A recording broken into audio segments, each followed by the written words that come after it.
नमस्कार, मैं हूं तनिष्का चौरसिया और आप देख रहे हैं एलआर न्यूज। चलिए जानते हैं कुछ खास खबरें। दिल्ली के अंदर किस तरीके से दंगे करवाए गए और आम आदमी पार्टी के पार्षद और उनके विधायकों की संलिप्तता इस पूरे षड्यंत्र में सामने आई थी। स्वाभाविक रूप से जो अपने गुरु सरदे अन्ना हजारे को धोखा दे सकता हो, वह व्यक्ति जनता को भी धोखा देने में माहिर होगा। बहनों और भाइयों, एक सुनियोजित साजिश के तहत दिल्ली की जनता को तो इन्होंने जन सुविधाओं से वंचित रखा ही, साथ साथ राष्ट्रीय सुरक्षा के साथ खिलवाड़ भी इन्होंने उन अपने शरारत भरी कृत्यों से किया है।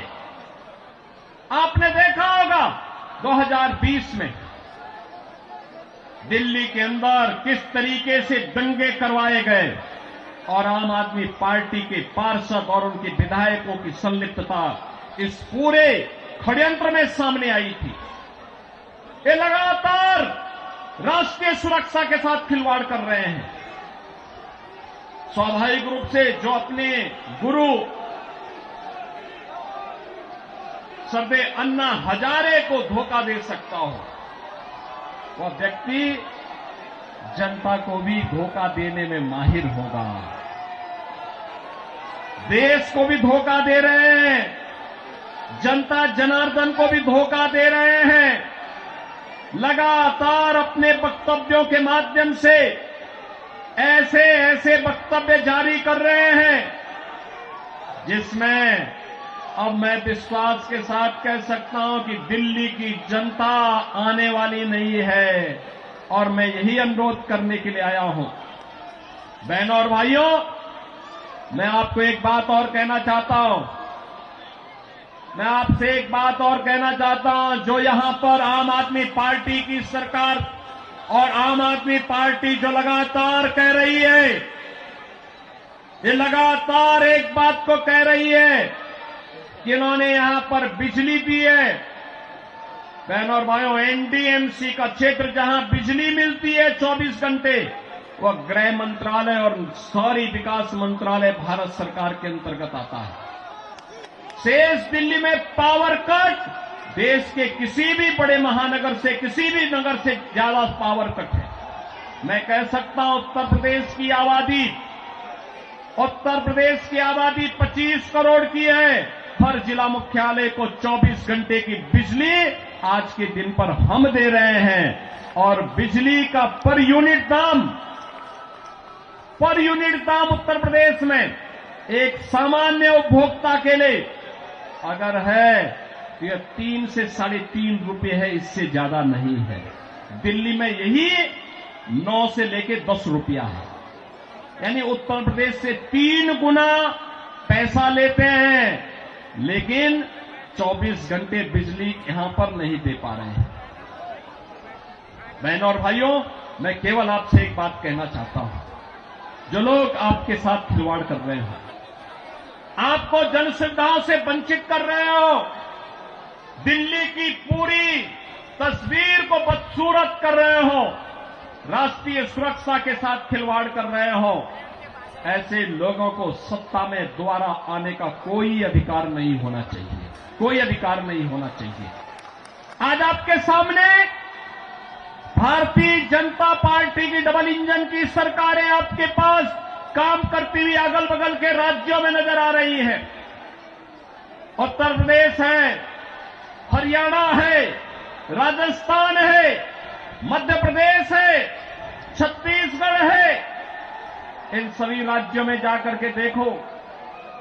मैं कल एक न्यूज पढ़ रहा था कि पंजाब की कुछ बहनें आम आदमी पार्टी के कार्यालय का घेराव की हैं, अरविंद केजरीवाल के घर का घेराव की हैं और ये इस बात को लेके कहे हैं कि जो वायदा किया था इन्होंने पंजाब में सरकार बनाने के पहले कि 1000 रुपया हर महिला को देंगे, ये दिया ही नहीं और वे महिलाएं इसलिए घेराव करने के लिए आई थी। आज दिल्ली की आर्थिक स्थिति इतनी बदहाल कर चुके हैं कि उनको भी कई महीनों का नहीं मिला, और जब वहां से हो हल्ला शुरू हुआ तो इन्होंने उसको डाइल्यूट करने के लिए कहा कि हम पुजारियों को भी देंगे। बहनों और भाइयों, मैं पूछना चाहता हूं अरविंद केजरीवाल जी से और उनकी पूरी टीम से,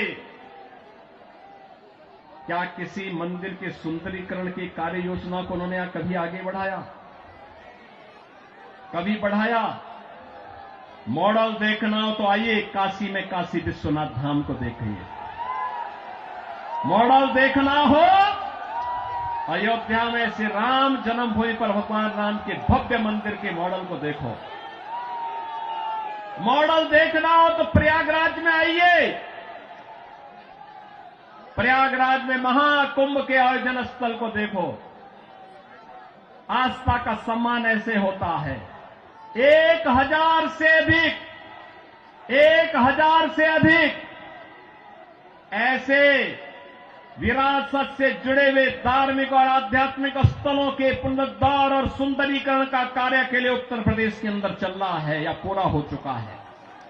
बहनों और भाइयों, यहां पर आम आदमी पार्टी आपकी भावनाओं के साथ खिलवाड़ कर रही है, लेकिन वे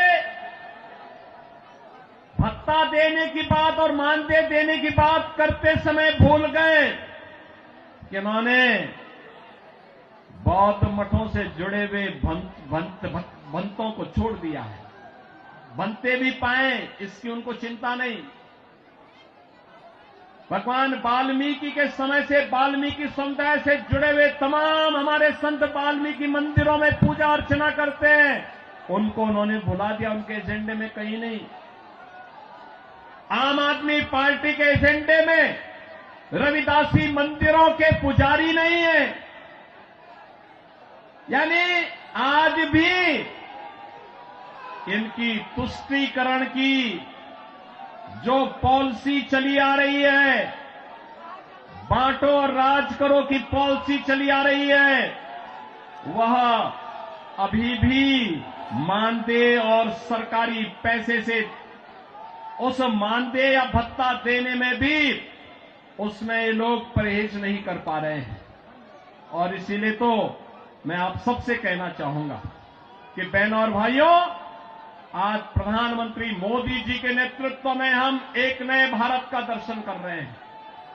एक नया भारत अगर हमें काशी में काशी विश्वनाथ का दर्शन कराता है तो उत्तराखंड में केदारपुरी में भगवान केदारेश्वर का भी भव्य मंदिर का पुनरुद्धार का कार्य वहां चल रहा है। मध्य प्रदेश में महाकाल का महालोक है तो उत्तर प्रदेश के विंध्यवासिनी में मां विंध्यवासिनी का धाम भी एक नए कॉरिडोर के रूप में विकसित हुआ है। अयोध्या में 500 वर्षों के बाद फिर से रामलला विराजमान हो गए हैं। और इस अवसर पर मैं आप सबसे अपील करना चाहूंगा, यह समय है, जैसे उत्तर प्रदेश डबल इंजन सरकार का लाभ प्राप्त कर रहा है, एक साथ एक स्वर में सभी सरकारें मिल करके विकास को ध्यान में रख करके, युवाओं के भविष्य को ध्यान में रख करके, अन्नदाता किसानों के भविष्य को ध्यान में रख करके, बहन और बेटियों की सुरक्षा को ध्यान में रख करके, व्यापारियों की सुरक्षा को ध्यान में रख करके अपना कार्य कर रही है। ऐसे ही दिल्ली के अंदर भी भारतीय जनता पार्टी नेतृत्व की डबल इंजन सरकार आनी चाहिए और डबल इंजन सरकार की शुरुआत आपने कर ली है। आपने कर ली है। याद करिए, जब से अरविंद केजरीवाल और उनके मंत्रियों को भ्रष्टाचार के मामले में जेल में बंद किया गया था, जेल से जमानत पे छूटने के बाद इन्होंने कहा था कि जनता जनार्दन फैसला करेगी। अरे जनता जनार्दन ने तो लोकसभा चुनाव में फैसला कर दिया है। दिल्ली में 100% रिजल्ट प्रधानमंत्री मोदी जी के साथ रहा। चंदौलिया जी को आपने यहां से अपना सांसद चुन करके भेजा, देश की संसद में भेजा है। तो जनता जनार्दन तो अपना फैसला कर ही चुकी है।